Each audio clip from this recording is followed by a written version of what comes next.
नमस्कार मित्रों, मैं शेखर मिश्रा भारतवर्ष से कानपुर से आज एक बार फिर आपके साथ में। आज हम बात करते हैं एक एनजीओ की। इसका नाम है all India Muslim personal board.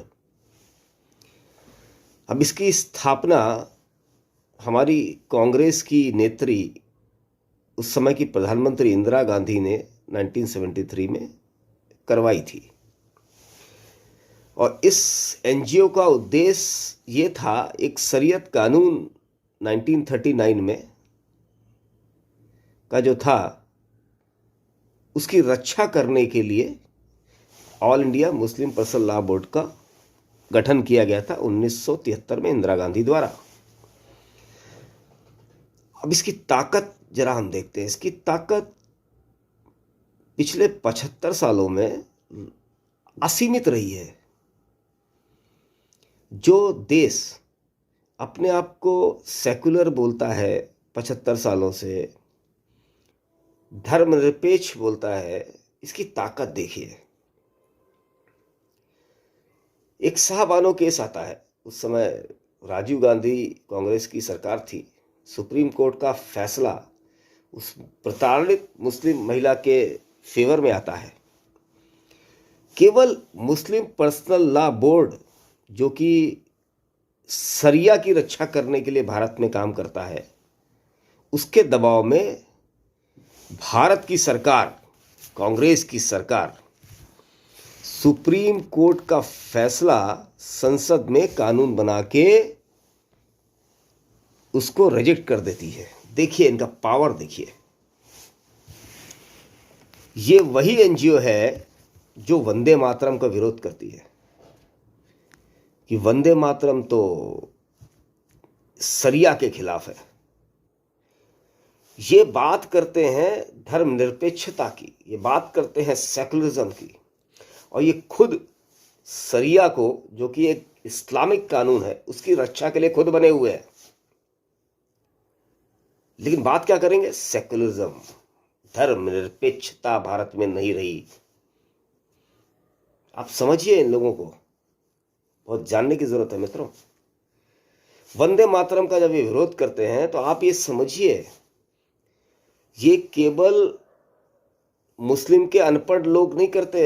इसमें पढ़े लिखे अनपढ़, जब मजहब का विषय आता है, ये सब एक हो जाते हैं। ये सब एक हो जाते हैं, चाहे वो डॉक्टर हो, चाहे वो इवन वंदे मातरम का जब इस एनजीओ ने, all India Muslim personal law board ने विरोध किया, आपको पता है कौन खड़ा हुआ? हमारे उपराष्ट्रपति हामिद अंसारी जैसे लोग इनके साथ खड़े दिखे। ये ताकत थी इनकी। ताकत देखिए, किसी भी सरकारों की हिम्मत नहीं थी इनके अगेंस्ट में बोलने की। ये सरकारों को डिक्टेट करते थे।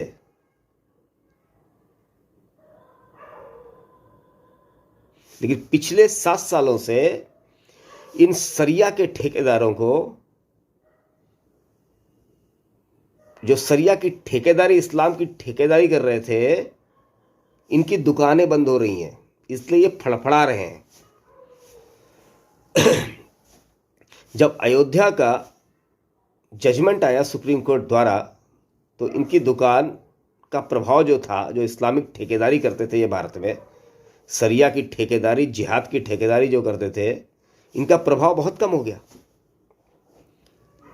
शरिया के बाद फिर इनको लगा अभी और हम जैसे पहली कांग्रेस की सरकारों में ठेकेदारी करते थे, वो इस बार भी करेंगे। 3 तलाक आया। 3 तलाक इनकी फैमिली अफेयर से शरिया में आता है। मोदी गवर्नमेंट ने ठोक के 3 तलाक कानून पास किया। ये कुछ नहीं कर पाया, इनका प्रभाव और खराब हो गया। इनका प्रभाव जो था पिछली सरकार में जो भी था, वो उसका डिस्कशन नहीं, इनका प्रभाव कब हुआ। फिर जब 370 धारा हटती है जम्मू एंड कश्मीर में, तो वहां तो हटती है। जम्मू कश्मीर से इन लोगों को क्या मतलब है? इसमें इन लोगों को ज्यादा कष्ट होता है। ये तो इस्लाम विरोधी काम हो रहा है। बात करते हैं धर्मनिरपेक्षता की, सेकुलरिज्म की बात इस्लाम की करते हैं। इस्लाम के खिलाफ काम हो रहा है ये। अरे जम्मू कश्मीर में 370 हटा तो वहाँ की जनता को तो एक्चुअली मालूम पड़ा कि 370 जो धारा थी वो एक्चुअली इस्लाम का नहीं, उन लोगों की कितनी दुर्दशा करी सालों साल उन्होंने।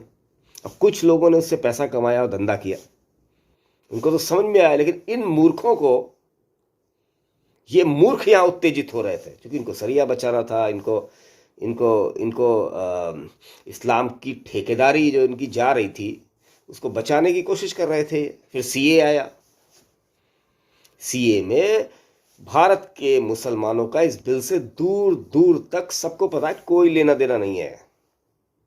तब भी यही संगठन, यही धर्मनिरपेक्ष और सेकुलर संगठन और वामपंथी मीडिया और ये अब हमारी जो सेकुलर का नाम लेके जो पार्टियां हैं वही बोल रही थी। क्या बोल रही थी, याद है कि नहीं याद है कि भूल गए? कि ये तो मुसलमानों को, ये जो सीए बिल आया मुसलमानों को सेकंड क्लास सिटीजन बना देगा।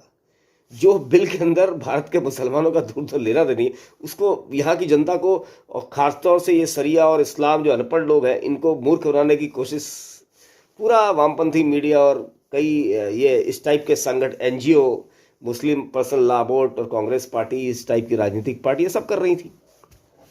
अब एक और बिल आ गया भाई साहब। 18 साल से जो लड़कियों की आयु थी शादी की, उसको करके 21 साल मोदी जी अभी बिल पेश हो गया है। अगली जब संसद चलेगी तो कानून पास हो जाएगा। तो इनका दिन पर दिन जो प्रभाव कम हो रहा है इसको हम सभी लोगों को समझना चाहिए। और ये प्रभाव एक्चुअली जो कम हो रहा है वो बहुत अच्छा कम हो रहा है।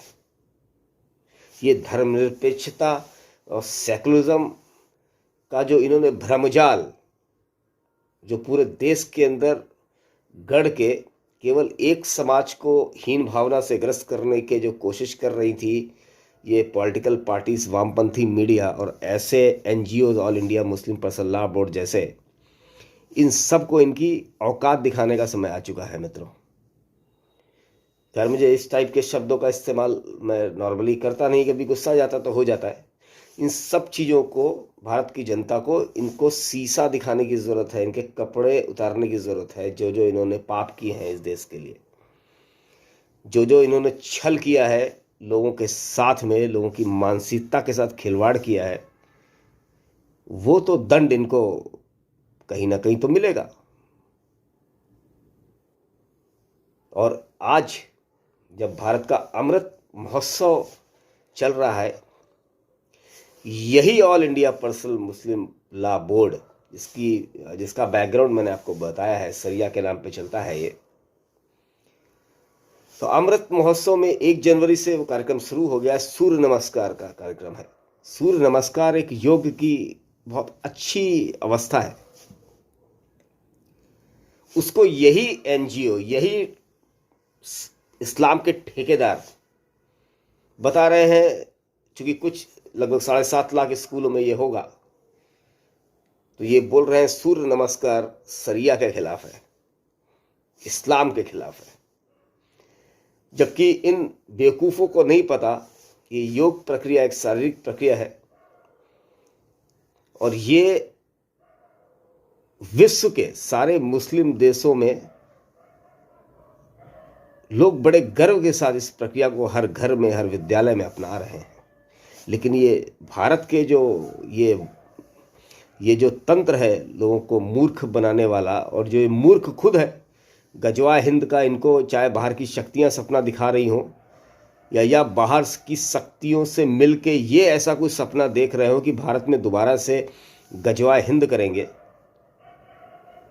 इन लोगों को एक चीज़ समझ में आ जानी चाहिए, परिस्थितियां बदल चुकी हैं, भारत में जागरण हो चुका है, लोग चैतन्य अवस्था में आ चुके हैं।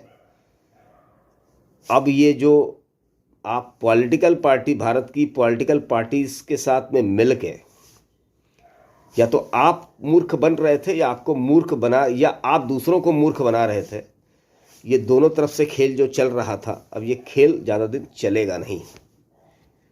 तो हम सभी को ये समझना चाहिए, अपनी आइडेंटिटी, अपने देश, अपने राष्ट्र के प्रति हम सभी की होनी चाहिए। हम चाहे किसी भी पूजा पद्धति को मानते हों, हम चाहे इस्लाम को मानते हों, चाहे हम बाइबल को मानते हों, चाहे गीता को मानते हों, चाहे किसी भी धर्म या मजहब से रिलेटेड हों, लेकिन हमारी आइडेंटिटी हिंदुस्तानी है, हमारी आइडेंटिटी भारत है। यही एक तरीका है इस देश को और सबको सुरक्षित रखने का। इसके आगे अगर किसी ने तरीका सोचने की कोशिश करी तो आप ये समझ लीजिए वो जो परिस्थितियां, जो स्थितियां होंगी, वो सबके लिए बहुत खतरनाक होने वाली हैं।